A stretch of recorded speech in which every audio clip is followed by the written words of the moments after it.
मोक्षं श्रीरामदूतं शरणं प्रपद्ये मनोरथेन ज्ञानं समर्पयामि।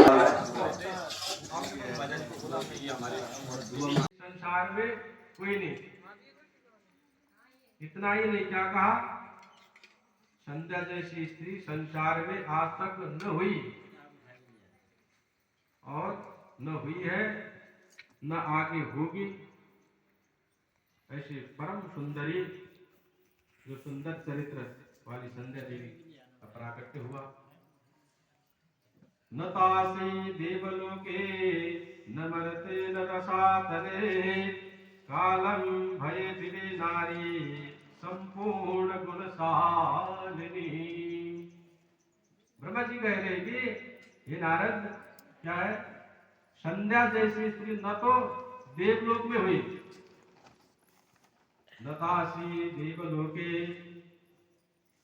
न मरते न मृतलोक में, न रसातले न रसातल में। इतनी सुंदरी थी संध्या देवी। वैसी स्त्री तो न भूतो न भविष्यति। ब्रह्मा जी कह रहे कि नारद जी से की गलती हो गई। बोले क्या गलती हुई? कहा जिस समय मैंने संध्या देवी को प्रकट किया उसी समय मैंने एक पुरुष को भी जन्म दे दिया।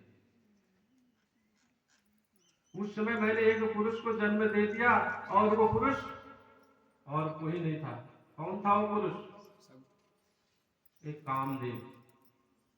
जैसे ही ब्रह्मा जी, ध्यानपूर्वक सुनिएगा, बीच में मत बोलो, मैं कह रहा हूं आपसे। तो उसके जीवन के सारे पाप संताप हो जाते। किसके? संध्या देवी के चरित्र को सुनने से सबके पाप दोष सब दूर हो जाते हैं। ये संध्या देवी का चरित्र पावन चरित्र है। कौन है संध्या देवी?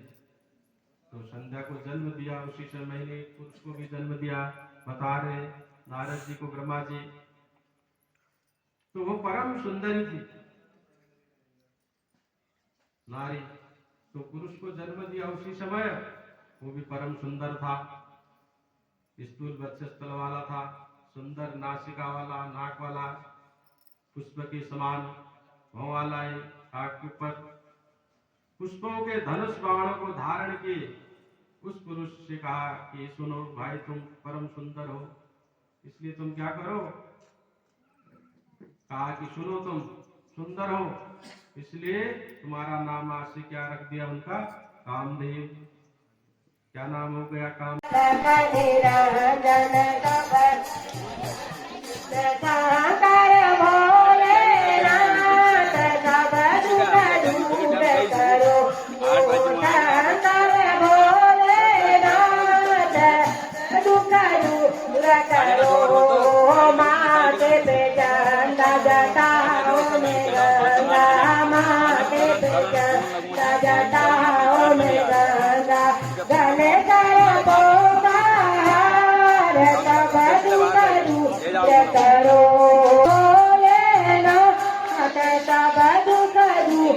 करो कानों में कंगन, हाथ कमंडल, कानों में कुंडल, हाथ कमंडल।